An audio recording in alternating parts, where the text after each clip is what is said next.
Hi, my name is Ashley Swank and I play Deirdre Porter in the Stab reboot. Deirdre Porter is our sassy single mom and she was very fun to play. I have no kids, but I get to pretend I do.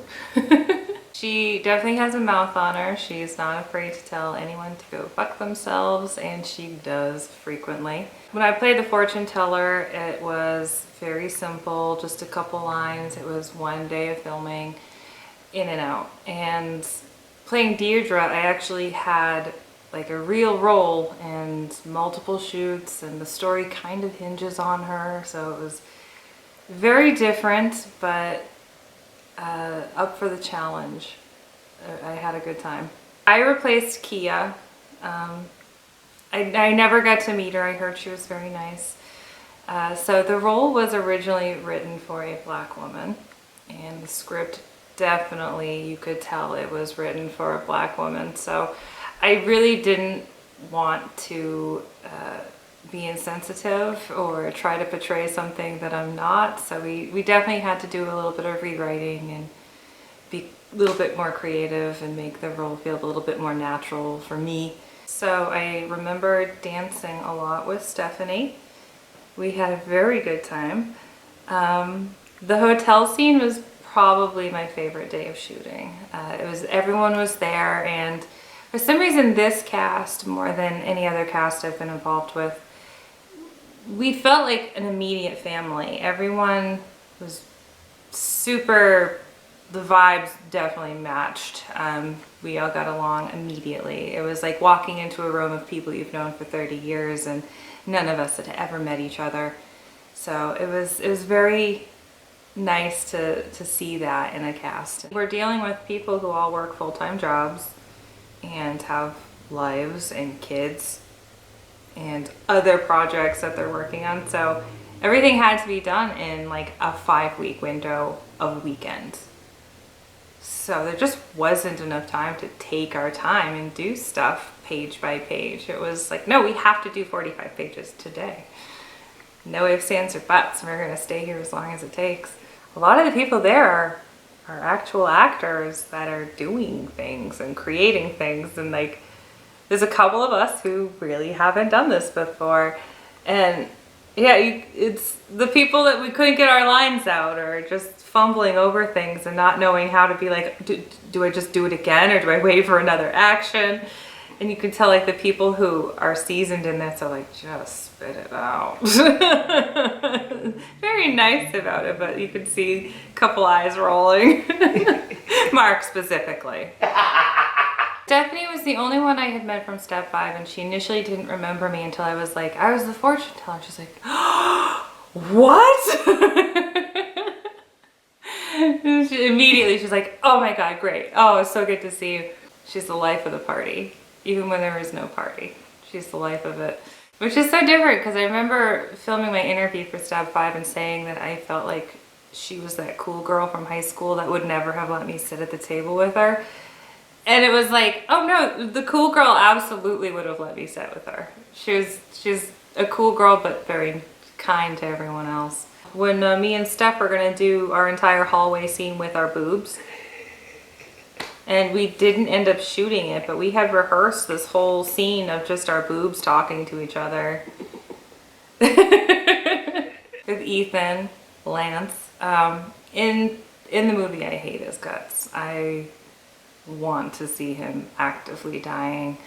I tell him to go fuck himself more times than I speak any other line, I think. In reality though, Ethan is super cool. We got along very well because we're both absolute movie dorks. So when the cameras were off, we were fist bumping and just speaking entirely in movie quotes, and yeah, I mean, made it very easy to shoot. Felt very comfortable, especially with some almost kissing scenes, which I've never done that before. It was a little awkward. Ethan's one of those like people that would surprise you how seasoned and professional he is, because he's an absolute goof off the camera, but then the second you're going, he's like dialed in.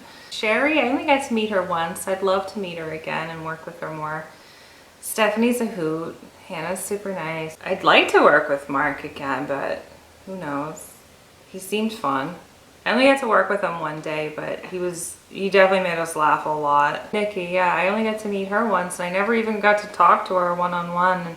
Oh, and Adam is such a sweetheart. I met him, and it was like, I instantly loved him like a long-lost brother. Like, he's just so sweet. I'd love to work with Adam again. Even if it wasn't for filming, like, call me. We can be friends. I saw Chris walking away. Like, one day of filming, we were all kind of sitting in a circle waiting for our time to be there. He was in the circle chatting, but I think I maybe talked to him for like 2 minutes. Jack I talked to for a little bit, mostly because he likes plants and I like plants. This cast, it really was like walking into a group of friends, even though none of us had ever really met before. They were very, very cool people. Fun fact, in New Hampshire, our leaves get really pretty in the fall, and then everyone far and wide comes to one very small location. So we had to stop a lot of times just to let people walk by, and it was like once a minute. We were like getting a line out, stopping, waiting, getting one more line out, stopping and waiting.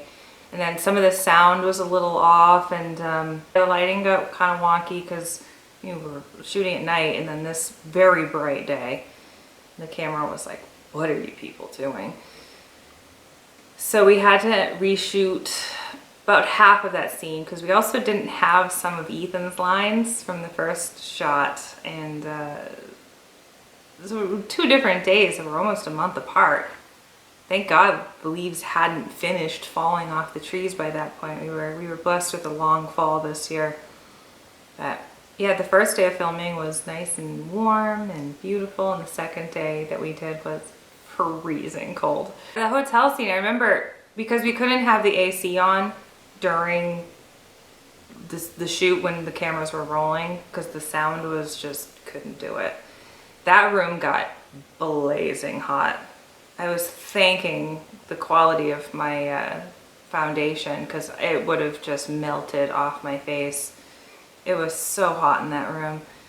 And I mean, it was so hot in that room, and we still had like 6 more pages to go. And I just remember thinking like, oh God. It was that moment where I'm like, this is the first time like I haven't wanted to be like one of those Marvel actors, because I was just thinking like, those suits have to be so hot and uncomfortable. And if I'm uncomfortable in my normal clothing, oh, I learned that I can get stabbed through the pulmonary artery and live.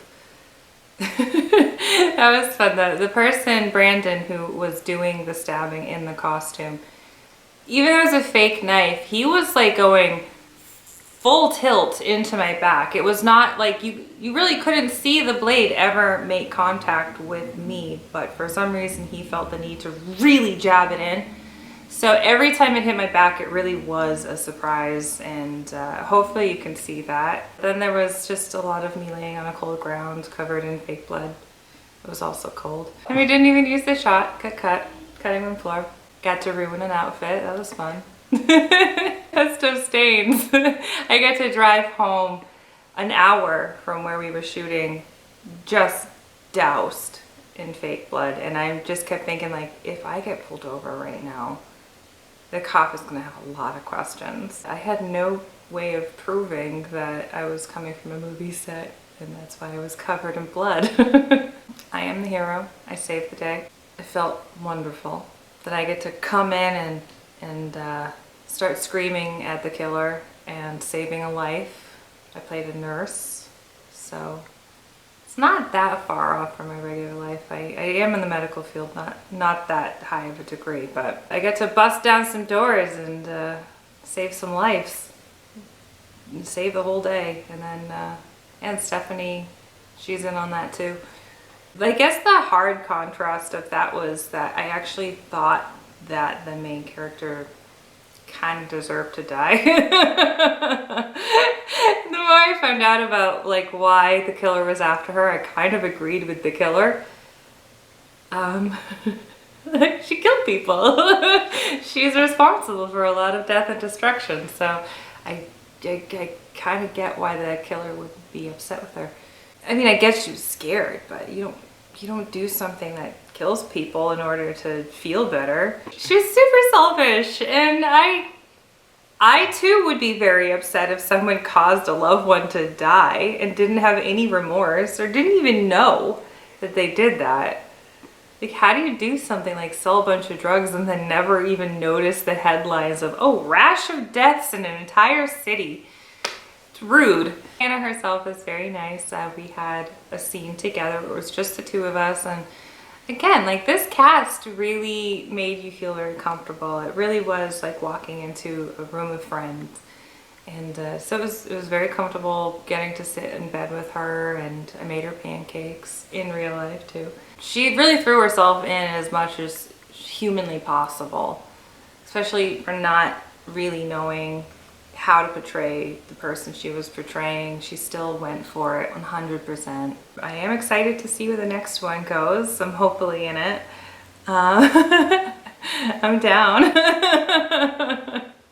That committed of an actress that actually shows up and does her stuff, fuck yeah, you're in it. I'm just like looking. Am I in it? Am I in it? What's happening? I haven't seen a script. Just nod. Why haven't I seen a script?